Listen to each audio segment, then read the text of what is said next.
Full disclosure, a review copy of this game was provided to me either by its publisher or development team. Gears 5, I don't see the hype. I've been a PlayStation guy my whole life. I've never owned an Xbox, but thanks to Microsoft's decision to make their exclusives available on PC, I'm able to experience this side of the tracks, and I was so excited to do so.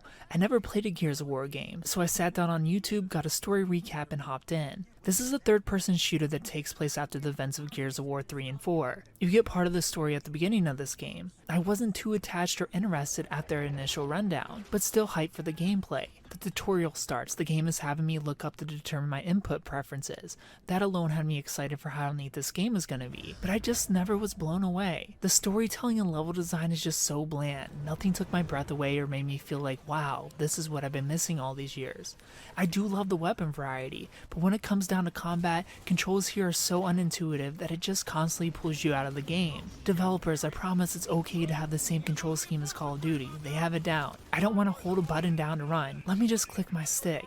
The fast reload mechanic makes you take your eye off the action. All of the mechanics decisions just make me feel like I'm juggling as I'm shooting. Throughout this 12-hour campaign, you do have a little squad with you that changes as the story progresses. And these members can be controlled by real people locally and online, which is what I highly advise, as the AI here is completely useless. Dell's the type of guy to yell, "Now's our chance, shoot us back," and not do shit, making these drawn-out, unfun boss battles even more unfun and frustrating at times as you die over and over. Does the boss know where I am, Dell? That's probably because I'm the only one of us shooting any bullets. Who isn't useless though is your robot companion Jack. He offers plenty of support and tactical options. He sticks with you through the end as you're searching the world to upgrade his abilities that are unlocked as the story progresses.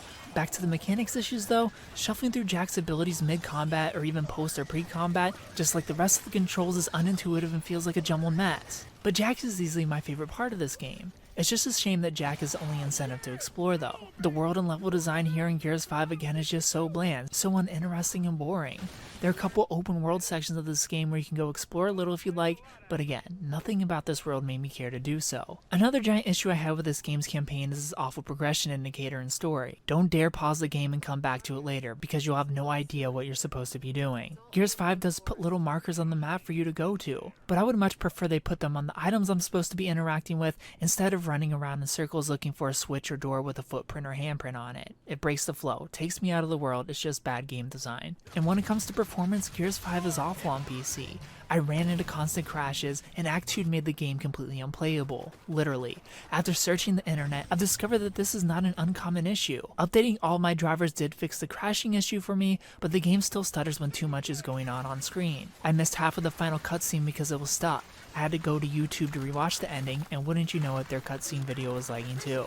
Online here is pretty typical fun third-person shooter competitive stuff. Entertaining, nothing really wrong with it, but nothing here to keep me hooked. I felt no urge to play after playing for review purposes. Again, like the campaign, really bland. Gears 5 is a good game, but as a flagship exclusive from Microsoft, I feel like Xbox loyalists deserve better. There's nothing here to incentivize a purchase other than the continuation of a beloved franchise. And if you are buying to continue the story, I would recommend the Xbox version over the PC so you can actually see it.